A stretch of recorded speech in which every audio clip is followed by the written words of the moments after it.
artists are often the most conflicted Christians because Christ by nature is the denial of self, and art by nature is self-expression. And so we're constantly torn in half. My name is Josh White, and I'm the lead pastor of Door of Hope, and also a recording artist, singer, songwriter.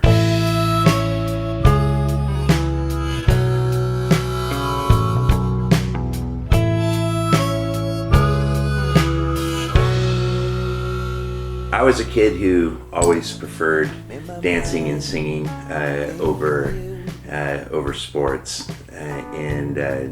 When I got out of high school, I discovered songwriting really at 19. Moved up to Seattle and started pursuing music really heavily. Wasn't a believer, and I was really ambitious and extremely driven. I played a show here in 1996 in Portland at the Satyricon, which is where Kurt Cobain met Courtney Taylor. And this lovely woman came in, and I walked up to her and told her she was the most beautiful woman I'd ever seen in my life, and that was my wife, Darcy. Darce and I fell immediately in love, and were married within a year. But right after we got married, my first single flopped at radio, and we ended up getting dropped from what was now a major label, as on Mercury Records, and it was super devastating. And about a year into our marriage, I just started seeing like my wife getting more and more disenchanted with me being this kind of self-absorbed, like hedonistic.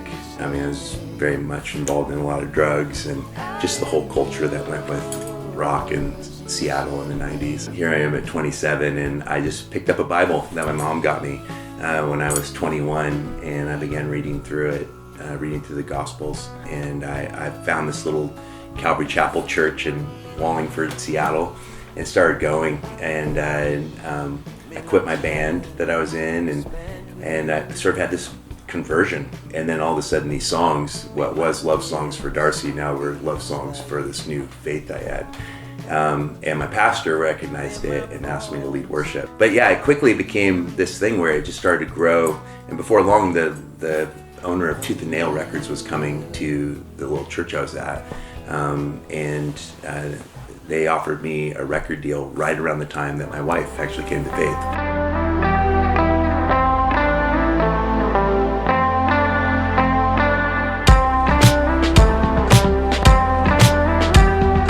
As I was on the road, I just kept experiencing more and more of this burden of just sensing that there was just a disengagement in the American church from experiencing the person of Jesus. There was great divides theologically, and I just had this deep desire for people to meet Christ, to be passionate about the Word, to experience the power of the gospel, and to want to actually see other people come to faith. And I just saw the churches turn so inward upon themselves, and so I just kept sharing more and more. Before long, someone's like, I think you should be a preacher.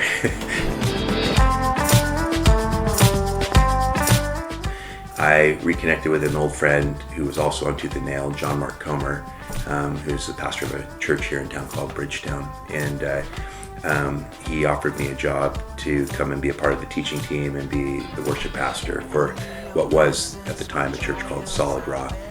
May of 2009, I resigned from my church there and started Door of Hope. And when I left Solid Rock, the worship experience was like so intense, very like production heavy, and I just started feeling like I was being emotionally manipulative as a worship leader. Like I knew when people would raise their hands, I knew like at this point in this song, and everything was intense. It was like click tracks and light show, and I think that I sort of reacted against that. I believed that people could have an emotional experience in their worship, but that I cared really deeply about the lyrical content. I think that worship leaders should be theologians first and musicians second. And so I wanted there to be greater focus on what was being sung. And so there was this kind of simplicity, and what kind of was birthed out of that was this very unique thing where it was like this worship style that came out of all of these people coming to faith at Door of Hope that were a part of the music scene here in Portland. but had no background in the church whatsoever. I know you saved me. I know that you've given me life, Lord. And so I was like a lot of the people that came to faith here. It's like I didn't have the background. And the music that Telecast was making at the time was like different than what was happening as far as like corporate worship goes. But it wasn't like intentional. It was just like I just wrote what I understood. And I think that a lot of times there's this belief that you have to cultivate creativity in a church. And I think that that's a false dichotomy. The only thing we're called to cultivate is a love for Christ and a love for the scriptures and a trust in the Holy Spirit and to cultivate witnesses. And so if you're in a place that's highly creative, where you just naturally, it's a culture of creativity, then I don't think that I think creatives find it the most suspect when the church tries too hard to be conducive to creativity. First of all, I don't ever put any emphasis on the arts at Dorofolk because artists don't want to be told they're artists. They just are. The other thing is that I think that artists are often the most conflicted Christians because Christ by nature is the denial of self, and art by nature is self-expression. And so we're constantly torn in half of like, I want to express, I need to deny myself. and so I think that I'm not interested in helping artists like express themselves already more intensely than they probably already do. And so I think that kind of my responsibility as the pastor, as a kind of a spiritual father to this community, is to continually remind people of the good death. Resurrection life is dependent upon a daily death with Jesus.